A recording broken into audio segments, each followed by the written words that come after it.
of Nairobi to talk about the general crisis that is within the Nairobi County. Number one, we are aware that there is a crisis within Nairobi County now that the governor was charged in court.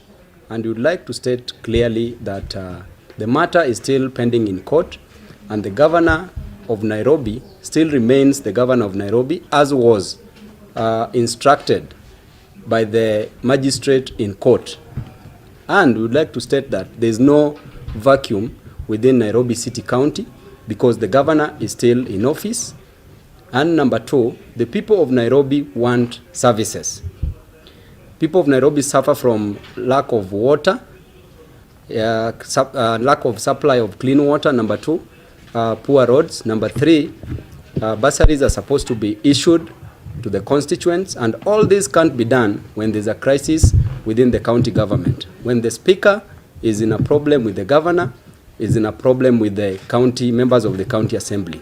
Therefore, as members of parliament, we've taken keen interest to ensure that our people who elected us, and as the will of the people, we provide direction where there is no direction.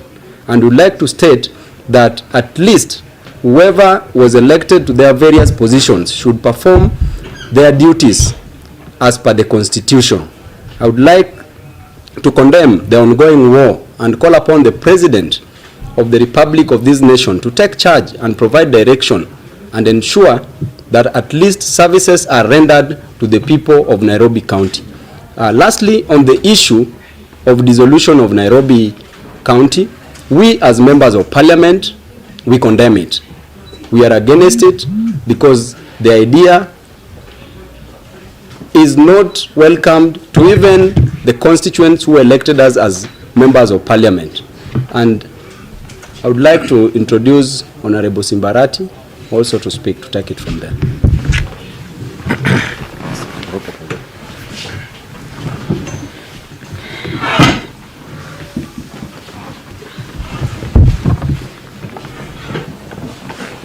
Just to pick from where my colleague has just left it, we as Nairobi members of parliament, we have detected the problem before it becomes an emergency. And that's why we have said we have to address the Nairobians and confirm to them that things are in order. Two, we want to call upon the president and his brother, Raila Amolo Odinga, because the city county of Nairobi composes of the two big parties, that's Jubilee and ODM, to put in place immediate mechanism on how to resolve the crisis in the county itself. Number three, we want to urge our colleagues at the at the county assembly that they are within their mandate to do what is required by the law. We know, we sat here and we stated earlier that we were in a bad state as a city. Roads, water, infrastructure, they are in bad state. Therefore, we are calling upon that those ones, because they are already structures, they are structures, despite the fact that the governor is not in the office, there are structures which have been put in place. They must deliver to Nairobians. Thank you. In Nairobi, there is no vacuum. And actually, as a senator from Nairobi, I was actually shocked that now the county assembly is taking the executive role. And when I go to the County Government Act, it states clearly what the assembly can do and what the assembly cannot do. And I would read, a member of county assembly shall maintain close contact with the electorate and consult them on issues before or under discussion in the county assembly. So whatever decision they make, they should have consulted the electorate down mashinani. Then two, they should present views, opinions, and proposals of the electorate to the county assembly. They should attend sessions of the county assembly and its committees.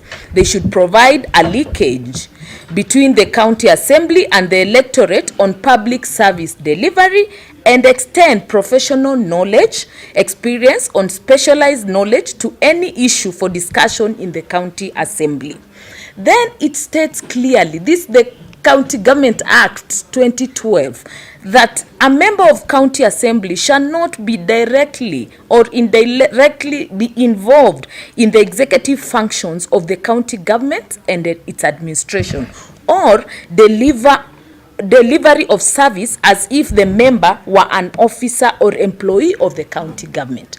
So it came as a shocker for the county assembly to actually gather and reinstate members who've been accused of alleged corruption and reinstating them back to work. That is the role of the executive, and I'm sure the County of Nairobi has got structures. They've got the executive, they've got the CECs, they've got chief officers, they've got directorates, they've got departments which deal with all this. I'm sure there's an HR department which can deal with all this. So by the county assembly, more so the speaker coming out to reinstate staff who were sacked due to the malpractice and all that which was happening in Nairobi, I think they're overstepping their mandate as the assembly, as an oversight body, and they are going to act as if they're an executive. So as leaders of Nairobi, we come together and we are going to have more and more of these sittings with also even the county assembly members or the MPs, our senators, so that as Nairobi we speak as one. But as my view, there is no vacuum. We have structures. The governor had put structures in place, and we should be seeing these departments and head of this department delivering their duties and what they were mandated to do when they were employed. Thank you. Lastly, Honorable Jagwa.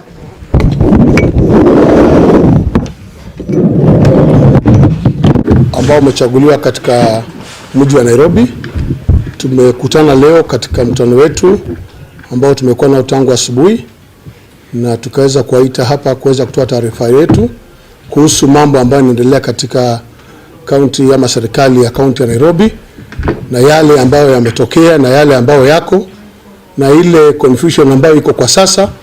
Na ujumbe yetu kamili ni kwamba tungetaka rais wetu wa Kenya Uhuru Muigai Kenyatta pamoja na kiongozi wetu wa chama cha ODM Mheshimiwa Raila Amolo Odinga waweze kuingilia kati ya mambo haya, kwa sababu sasa tunaona kwamba kuna hatari ambayo haieleweki, na sisi tunajua hii mwezi ambao ni mwezi wa kufanya kokote ile pesa revenue, watu kulipa zile fedha katika City Hall, na kuna hali ya huduma kutofanyishwa vizuri, na sisi ambayo tumehudumu huko tunajua mwezi huu ni mwezi ambao unatakikana watu wa county kuchukua zile fedha. Kwa hivyo sisi kama wajumbe tunaona kwamba kuna shida katika City Hall, na hiyo ni shida ambayo inafaa ieleweke, na pia wale mawakili ambao wanahusika waweze kutupatia mwelekeo ambao unatakikana ufuatwe, kwa sababu tumeona governor ameweza kuteua deputy governor, ametuma jina lake katika county government, na tungetaka kujua wale MCAs ambao wanahusika kufanya uteuzi huo kama unakubalika ama ukubaliki, kwa sababu naelewa kwamba DPP ameweza kataa hiyo taarifa ambayo umefanywa uteuzi. Kwa hivyo sisi kama wajumbe tuna haki ya kuzungumza katika hii crisis ya Nairobi, kwa sababu wale tunawakilisha wanatoka katika mji wa Nairobi, katika zile sehemu ambazo tunatoka za constituency ambazo tumechaguliwa. Kwa hivyo sisi kama wajumbe tuko hapa tukupeana ujumbe kamili ya kwamba rais na ndugu yake Raila Amolo Odinga, vile Mheshimiwa Simba amesema, na wale wengine waingilie kati ya hii mzozo ambao unaendelea katika City Hall, na kuweka order ionekane kwamba services zinaendelea. Kwa hivyo tuko hapa kusema kwamba ujumbe wetu ni huo, na sisi tumechaguliwa Nairobi, na tumekubaliana kwa kauli moja bila vyama bila chama kwamba sisi ni viongozi na tumechaguliwa, tunafaa kutoa sauti zetu kuonekana kwamba wale waliochagua waone kwamba pia sisi tunawazungumzia.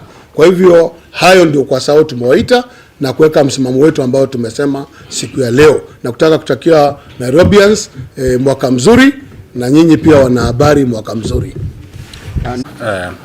Just to also put a word in what is happening at the county government, because we are also elected leaders and we are elected alongside the governor and the MCAs, and for us to deliver we must have a working county government. What happened is within the law. The arrest of Governor Mike Sonko is within the law. The law provides that there is a presumption of innocence until proven guilty, and the ruling by the Court of Appeal indicating that the governor is still the governor, and the only thing is that they upheld the ruling by Justice Mumbi that he cannot access the office. I think the Council of Governors went ahead to the Supreme Court to get a proper interpretation, which we are yet to get. But as it is, the Constitution provides that Mike Sonko is still the governor of Nairobi, and we expect, because we were elected alongside the governor, we expect services of the people of Nairobi. And we had addressed this press some times back, indicating that we want services, and that is still our position. Whatever is happening, we saw yesterday the Speaker and the MCAs address the press also, insinuating that they want to change leadership. We want to say that our position is that we elected Governor Sonko, and there are structures that Governor laid. There are CECs, there are county executives that are in office, and the people, the sovereign people of Kenya and the sovereign people of Nairobi still require services from Governor Sonko, not anyone else. As it is right now, we don't have any other governor in Nairobi, and we have come out. We don't want to meddle ourselves in the fights of the MCAs and the CCs that the county government of Nairobi. But what we are saying is that what the court said is also still proper. That when someone is charged, it is a duty of Governor Sonko right now to go to court and clear his name. We want to say, as Nairobians, we appreciate that there is a county government, and that county government is the county government of Mike Sonko. Honorable Aladwa, the Constitution is very clear that one is presumed innocent until proven guilty. That is the Constitution. That is not the thought of Babu Owino or any other member of Parliament. So the governor within his mandate still has the jurisdiction to nominate. So it is upon the county assembly to accept the deputy governor or to reject that deputy governor. That's it. And actually the Court of Appeal was very clear that the governor is still the governor and is on full pay. Actually, they were very clear that the governor is on full pay, so he's still the governor. So my understanding, our understanding is in Nairobi have been yearning for a deputy governor, and now that he's given the name, it's up to the county assembly because it's not for the members of parliament. I think we want very few questions now. Because our constitution didn't envision whatever that is happening in Nairobi County today. Going by yesterday's press by the Speaker of the National Assembly, whom I respect, and the County Assembly, whom I respect, and the members of the County Assembly, we all agree that there is confusion. And whenever there is confusion, there will be the people who elected us from Nairobi won't get services. So as Nairobi leaders, we have come together.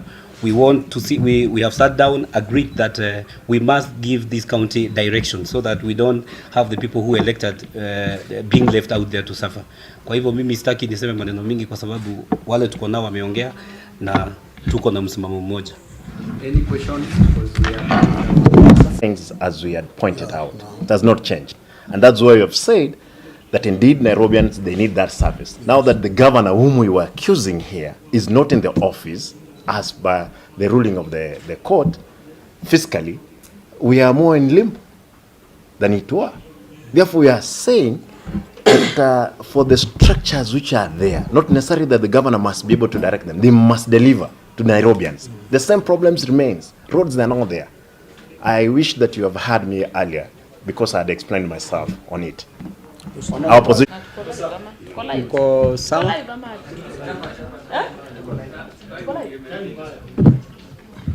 Sawa sawa.